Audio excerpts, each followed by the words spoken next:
Smile it's like more. the first time I heard someone say poggers unironically, I almost died on the spot. Oh my god. Poggers yeah, no, is probably imagine like getting catcalled and like just some dude's like, your tits are poggers. I don't know. You know what? If a guy catcalls me and says your tits are poggers, I might have to go for it. What? No! This is what we're talking against, Chantel. That's what this whole episode is about. But they said poggers! Yo, don't you know that poggers basically means I love you? Bro. Alright, no, we need to wrap it up. We need to wrap it up now. Yeah, this is the end of this.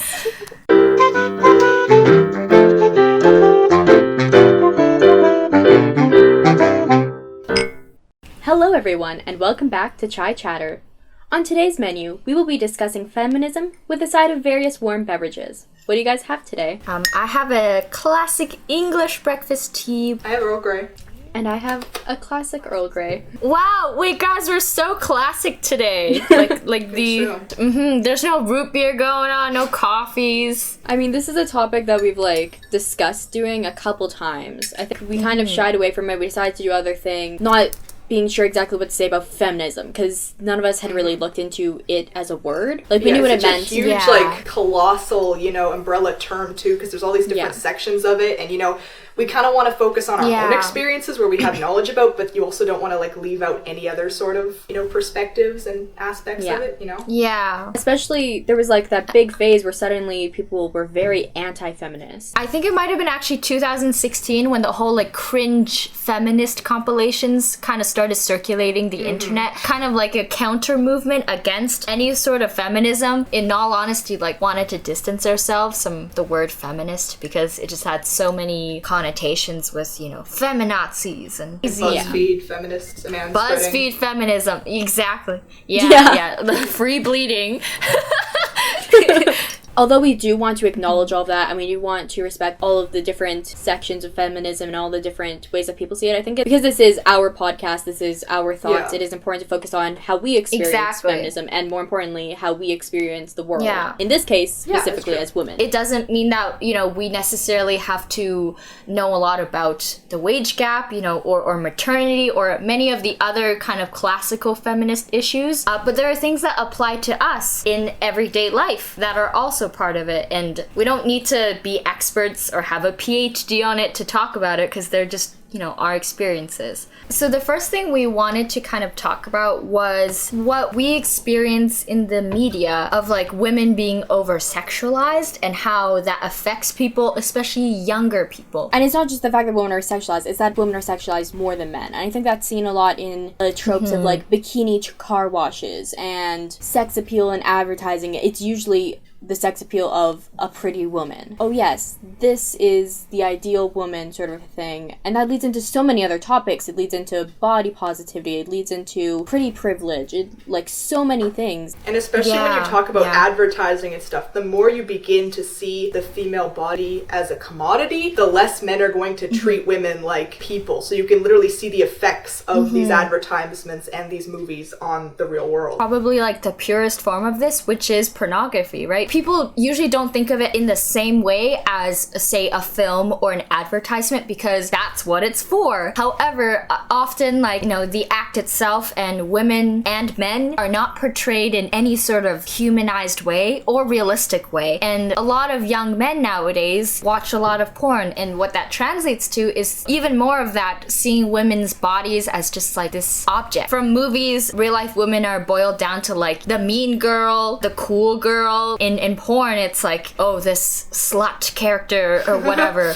and I think that's kind of dangerous. The reason why this has sort of built up into this is that porn is targeted towards men a lot of the time. In general, that's the audience that's being looked towards, and men are oh, women are so complicated. So then porn sort of created this very simplistic stereotype to help make it that fantasy. I don't like saying any of this, but I mean, that's sort of how it was created. Yeah, it's uncomfortable. Sometimes it unsettles me thinking about, I guess, the way that it affects people in our society. When it's, kept in the industry, I guess, you can understand. But when that kind of aspect seeps out, women characters others are pornographized, shown for their body and for what they can offer sexually, it's really kind of unsettling because that's what leads people to become predators or think it's okay. I love wearing thigh highs and short skirts. I think it's so cute. And I hate the idea that while I'm wearing this thing that I think is cute, people are then sexualizing it as I'm wearing it. That makes me very uncomfortable. The idea that something that I was not intending to have that connotation behind it, that is how people are seeing it. And the fact that it's like those type of like, I guess like schoolgirl type clothes, like, like the knee-high socks, the short little plaid skirt that's become sexualized, that is what's really concerning to me. It's that's so disturbing. So there's like kind of been two different responses to the over-sexualization, right? People, like women advocating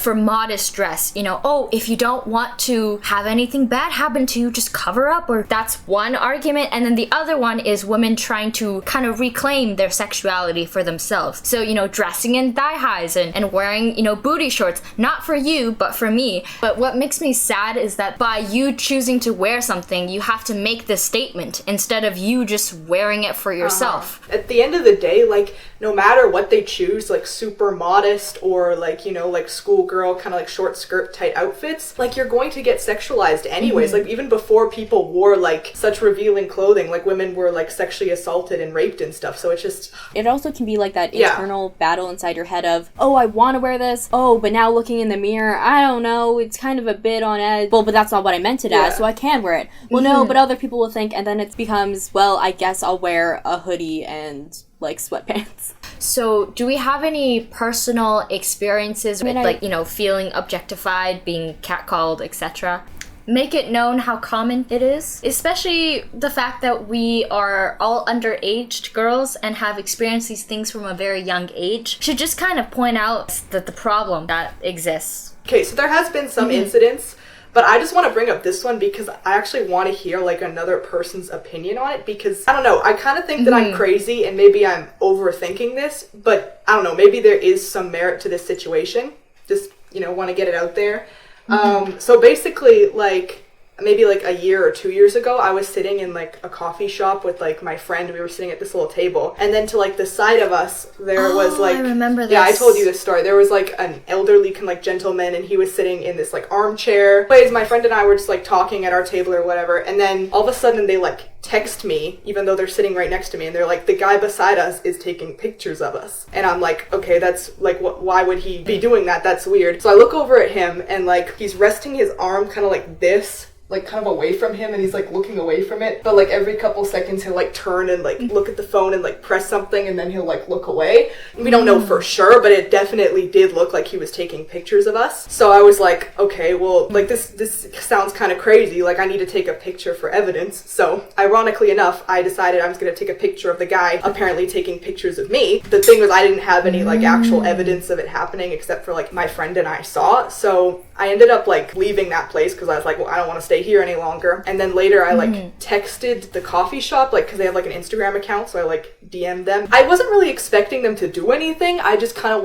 I was just like, hey, like this dude was taking pictures of my friend and I, like, just maybe keep an eye on him if you ever see him in the future. Like I wasn't asking for them to like do anything seriously, but like the response they gave me was like, oh, are you sure he was taking pictures of you though? Afterwards I felt kind of like really guilty and bad that I even like said anything to begin with, because I don't know, because I really only have what I saw, and like I think it could be very easily like some sort of like misunderstanding. So if y'all have any ideas for what could have really been happening, let me know. I think your response was right. You definitely should have sent that picture to them. I'm sorry that they responded so terribly. There is that huge culture of, well, are you sure? Did he really? Like, that's a very common thing, and I'm sorry that was taken so lightly. That experience of guilt, I've recently come to realize is like such a common thing, and it's probably the most insidious aspect of having anything like this happen to you, is you feel guilty if you're wrongly accusing somebody, and you shouldn't feel guilty about it, because the moment we do, that's when we start to, I guess, like blame ourselves. Yeah, I definitely agree. There's a lot of guilt because I don't want to,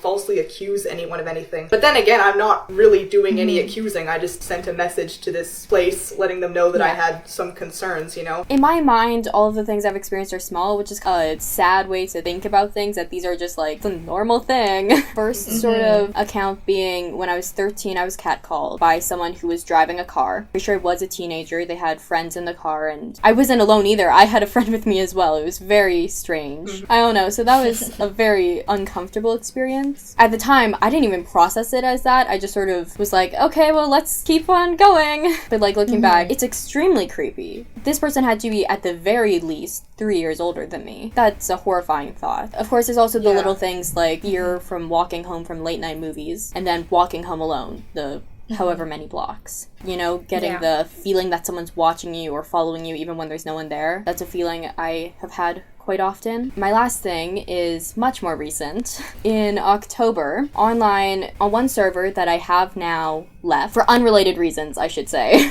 a decent amount of adults on there, usually around 20, as well as a decent amount of people who were 15. So it was quite that large range of ages. So this one guy, I think he's in his very early 20s. Like, I talked to him before, like, in DMs just about, like, usually stuff going on in the server and that sort of. One night, very late, kind of like started making comments, trying to flirt, and I was trying to shut it down, be like, jokingly, because like we were friendly, we had been friendly quite often, so I was like, you know, kind of joking about him, like, oh yeah, ha ha ha, good one, and it kept going for a bit, and until eventually I was stopped with that, and I didn't talk to him for, actually, I haven't really talked to him since. I couldn't, like, it was very weird, as him being the person who was constantly going, you guys are all kids, if you're under 18, don't you dare be sending anything like that on the server. Like, he very publicly was being very against that, but then as soon as it was in a private place. So that's my uncomfortable story.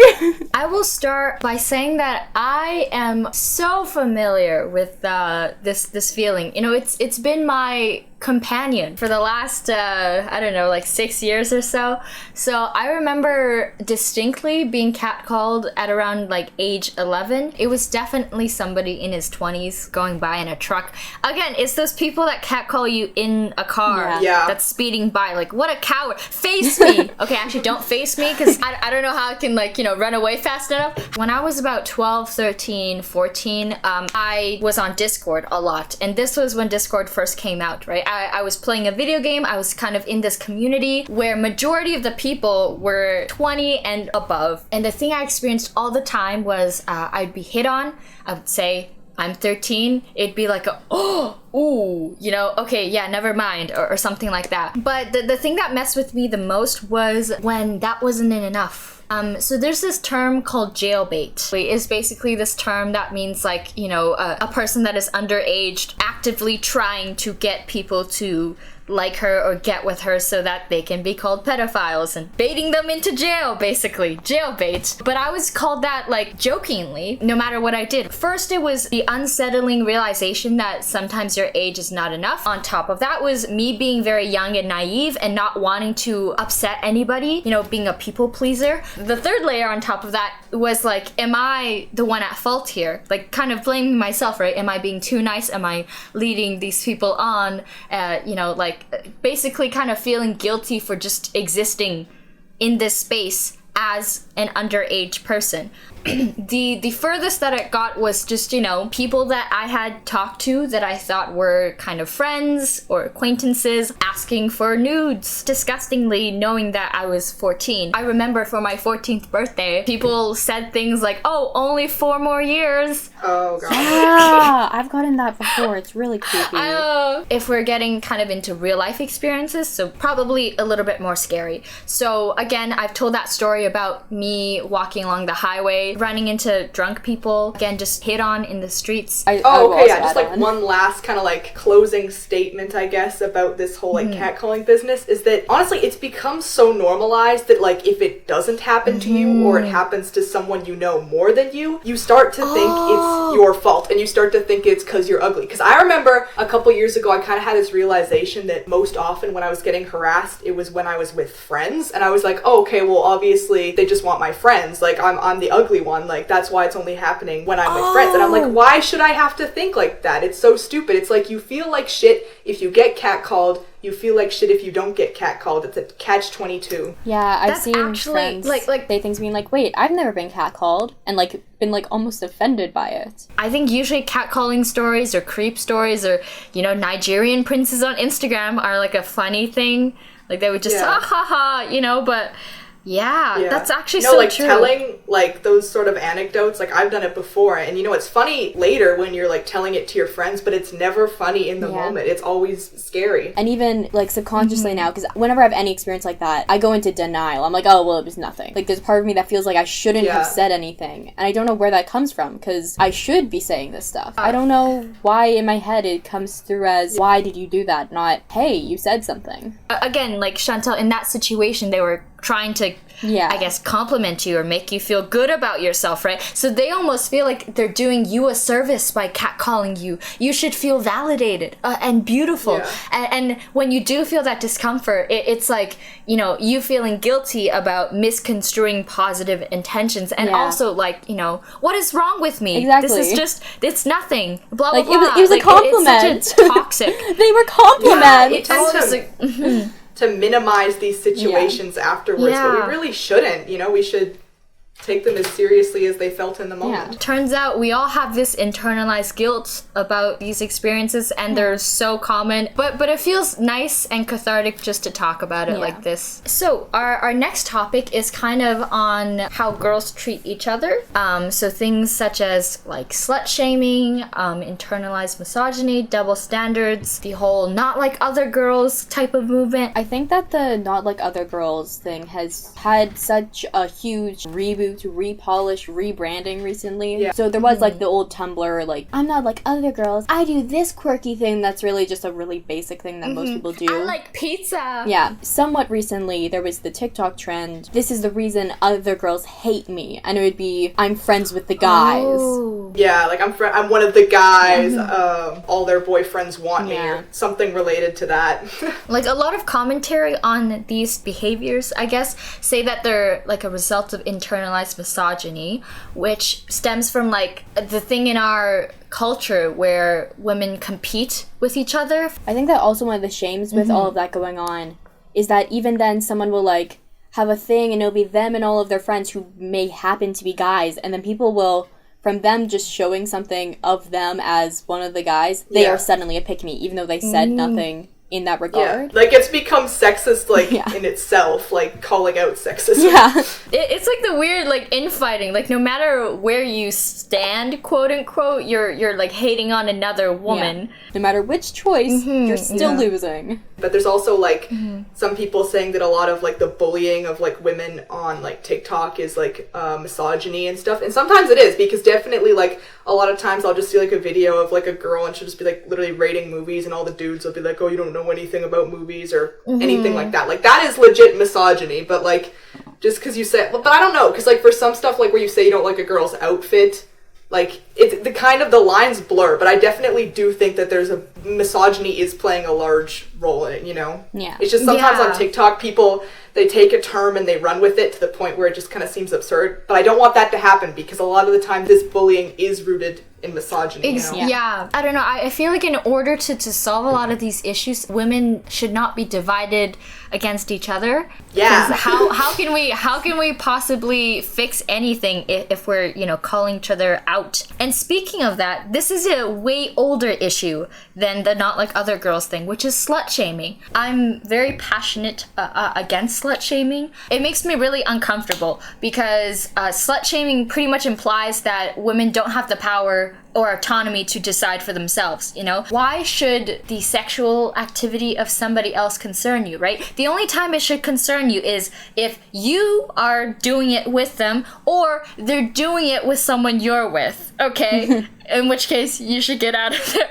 But there was a line in a TV show I was watching that stood out to me, where they made a comment, like, you know, the girl kind of, you know, passed on a guy's advances sort of thing, and then the two guys had a little conversation afterward, because the guy was black, and then the guy made a comment, maybe she's racist, or worse, she's frigid. Racist or worse, frigid. That's very uncomfortable. So if you do not want to participate in sex, or you're asexual, then, you know, society labels you as frigid, prude, blah, blah, blah, blah, blah. But if you're too promiscuous, or you enjoy it too much, and you want to live your life the way you want it to. You're a slut, you're a hoe, you're a whore, you're whatever, you know, or you're easy. Like, number one, it basically, you know, says that women don't have autonomy over their choices, or it says that if they do, then they're morally bad, you know, for choosing those things.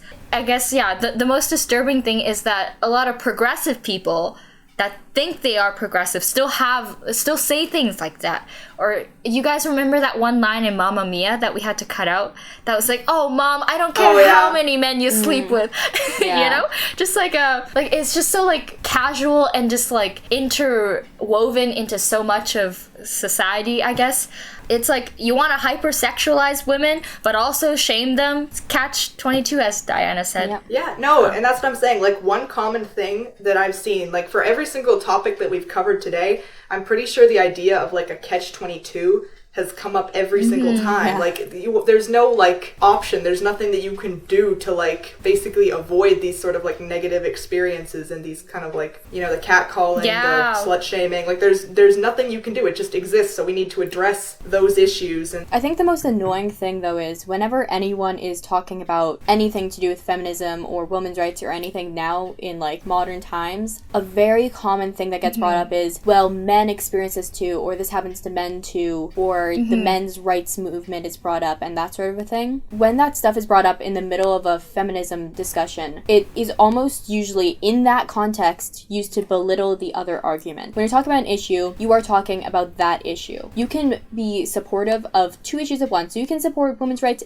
and men's rights, and you can be fighting for both of those, and they do not have to belittle or attack each other when trying to talk about one of them. And one thing is, I actually kind of see, like, men's right actually is, like, a section of feminism, or actually kind of, like, the cause for this need for feminism. Because if you really look at it, like, there's toxic masculinity, okay, which tells dudes that they need to be super macho, they need to have sex, and therefore they start sexualizing women, and then from there that sort of leads to the slut shaming and all of this and that. So you can actually see, like, and it also works in the reverse of that, where men are often talking about how they can't show their emotions.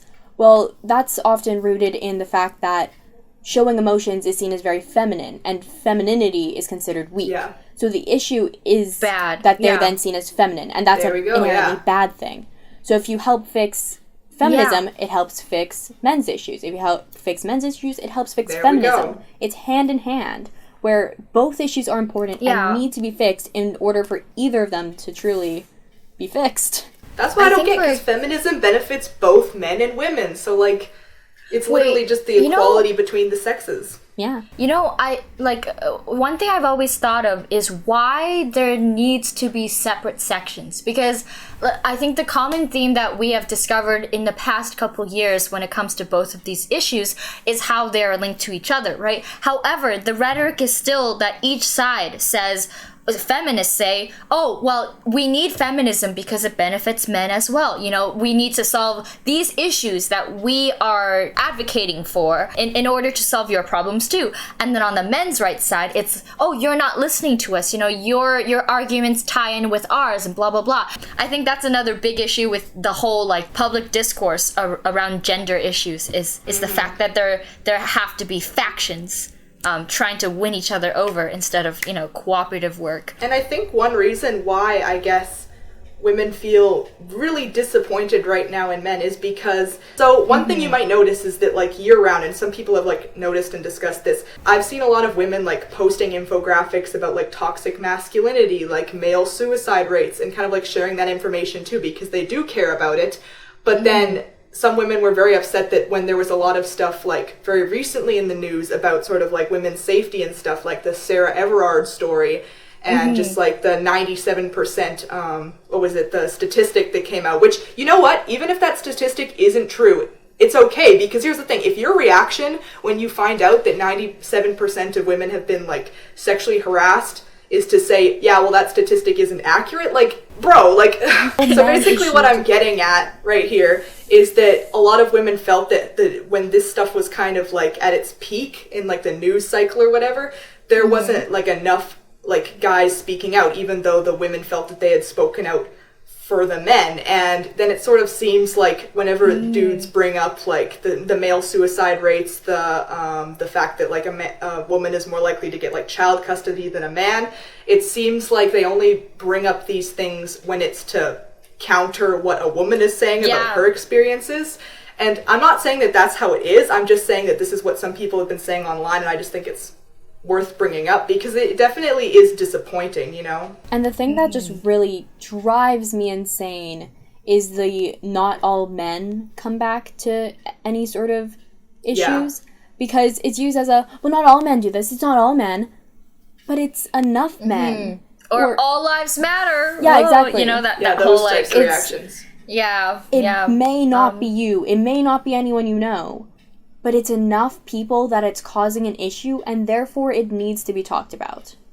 Is I know, like, not everyone is as comfortable as sharing, you know, very personal stuff. But I feel like that is genuinely what we might need more of. Not funny anecdotes like, oh, I ran into this creepy guy today, but like sincere, I'm a person that you kind of know, and this is something that happens to me and happens to a lot of different people. Like if I think especially when someone says something who I would have never expected, that's when it really hits. When it's someone that you're like, you've experienced this, you seem so fine, you never talked about this before. Basically every girl knows someone who was assaulted, harassed, but a lot of dudes claim that they don't know anyone who would do the harassing or the assaulting, which is kind of like, it's not adding up, you know, which is concerning. So basically, check your bros. If you know that your homie is a piece of shit, like, what does that say about you, and you're choosing to stay friends with them? And it's not like if you hear something about one of your bros, you gotta immediately, like, cancel them, or you have to immediately distance yourself. Talk to them. Talk to them first. People can change. It is possible. Some people don't. Like, people have that capability to change.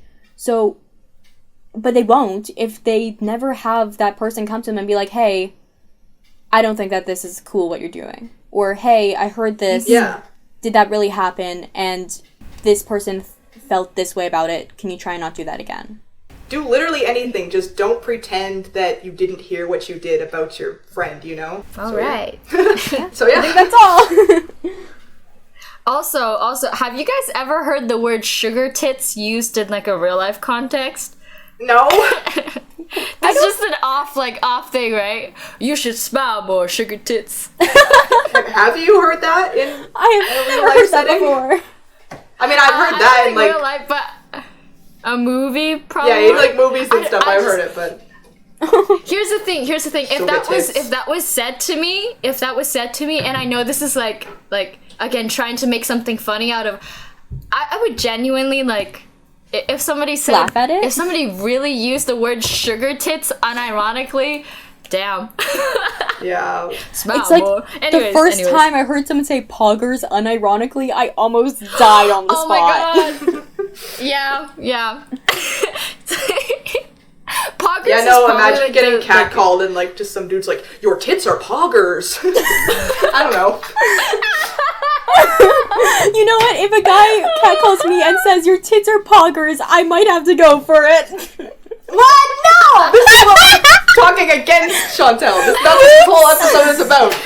But they said poggers. Yo, don't you know that poggers basically means I love you? Bro. Alright, no, we need to wrap it up. We need to wrap it up now. Yeah, this is the end of this. Thank you so much for joining us on this episode of Chai Chatter, where, you know, we shared our thoughts and experiences with feminism. A lot of random streams of consciousness that is going to take a long time to edit. However, we hope you enjoyed this episode. If you have any comments or suggestions that you would like to see or hear from us, please leave that below and subscribe. Thank you for getting deep while our tea steeps. Cheers!